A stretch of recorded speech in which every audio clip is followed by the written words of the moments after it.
How do you advise people that are dealing with imposter syndrome? Oh, everyone deals with that. Every time you make a status shift, as you move upwards, of course you have imposter syndrome, because when you first make a transition into a new role, you are an imposter because you're a beginner. You don't know what you're doing. And that doesn't mean you're a liar or a fake. And it doesn't mean you should presume more knowledge than you have. It's, what did Nietzsche say? Every great man is an actor of his own ideal. And that feeds into the imposter syndrome in some sense. If you want to move to the next stage, at some point you have to act like you're already there when you're just barely started. And that's not a lie. You know, it's the willingness. It can be, and it can degenerate into a lie, especially if you presume more than you know. But if you move, you know, let's say you move from being an undergraduate to a graduate student. Well, all the other graduate students and the professors know that you're just a beginning graduate student. They're not going to expect as much from you as they would from a more seasoned graduate student. So you have some leeway that's genuine, but you are, you know, the low-rung occupier of that role. And of course you're going to feel like you're an imposter if you have any sense, because you're just barely there. You just made the transition. That's okay. You know, that's not a problem. First of all, you have to understand that everyone with any sense who isn't narcissistic feels that. And it's actually an indication of your mental health and your competence, as long as that doesn't become crippling. It shouldn't knock you out. I'm such a phony. Well, don't be a phony. That's the first thing. If you're dealing with competent people and you admit your ignorance, the competent people never judge you harshly for that, as long as you've been paying attention. So in my classes, for example, people were often afraid to ask questions. And so sometimes I would point to people and ask them if they had a question, especially the quieter types. And they'd be afraid to ask the question because, well, they're revealing their ignorance. And they would assume they're the only person in the room that's that ignorant, but they're not, because if they were paying attention and they had a question, the probability that half the class had that question was really high. It's different if you're not paying attention.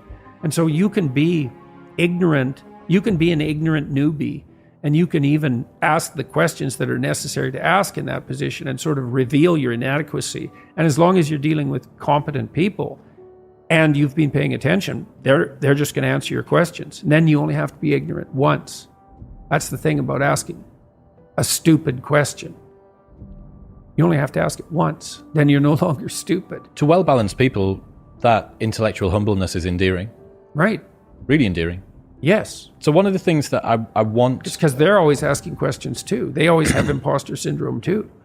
If they have any sense, like, what are you more what you know or what you don't know? Well, if you're competent, you know you're more what you don't know. And so you're always asking questions. You see someone else asking questions, you think, oh, you're asking questions. You probably are competent. So... And there's the trajectory, that's the trajectory of a person that will become competent or more competent in the future too. Right.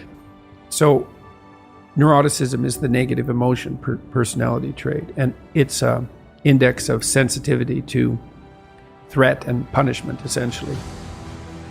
So imagine that it's very difficult to calibrate how many units of physiological preparedness you should manifest per unit of threat. Mm-hmm. Right? Because how big's the threat? And the answer is, you don't know. You wake up in the morning and you have an ache in your side. Is that nothing? Or is that the cancer that's going to kill you in 6 months? And it's pretty low probability that it's the latter, but the probability is not zero. So why shouldn't you be panicked out of your mind? And the answer is, some people are. And sometimes they're right. So the calibration of threat, especially when it's associated with novelty, is an impossibly difficult computational problem. We have like 10 different mechanisms to try to solve that. And one of the mechanisms is, well, there's tremendous variability in response. And if you're higher in trait neuroticism, you're going to have the problem you're described all the time. You're going to be doubtful about your competence and the validity of your position. And the only treatment we really know for that is to expose yourself to things that you're afraid of voluntarily and to become braver as a consequence of doing that. But some people have to live with that more than other people. The thing that I realized was that after a while, if you continue to disprove your imposter syndrome in the real world, you have a challenge, you're adamant that you probably won't or might not or don't deserve to get past it, and then you do, after a while, you have to admit to yourself that your imposter syndrome has nothing to do with your capacity and everything to do with your addiction about feeling like an imposter. Yeah. And well, and that does change as people age. Generally speaking, they become more agreeable, more conscientious, and lower in negative emotion. And some of that is that adaptation. You see that you've survived through various challenges, and then you can review that evidence to yourself, but also the people around you bolster you because they have confidence in you, and so their anxiety doesn't trigger your anxiety, and they'll remind you too, you know, you got this, you've done things in the past. Such a wealth of data, you know, you've done it so many times. Yeah. And yeah, I think... And that does help. I mean, it does help. People get more confident as they get older, and they accrue experience because of that. But it's subject to that underlying trait variability and sensitivity to negative emotion. I mean, there's been good psychometric analysis of self-esteem scales and neuroticism scales. And they're pretty much the same thing, reversed. And so, are you confident in yourself? Self-esteem. Do you lack confidence? Trait neuroticism. And so it is harder for some people because it takes more evidence for them to dampen down their response to threat. So, and it's partly because we're all adapted to some degree to the failure of induction, right? Just because something happened multiple times in the past does not mean necessarily that it will happen the next time. And that's it's the farmer and chicken problem, right? Farmer's always feeding the chicken. Chicken thinks the farmer's his best friend, but one day the chicken is dinner. And that's induction. There was a stable pattern in the past. You come to rely on it, but at any time that axiom can be disproved. And so the fact that we have variability in trait neuroticism is a consequence of the probability of the failure of induction. It's a very difficult problem to solve, how to regulate negative emotion. You know?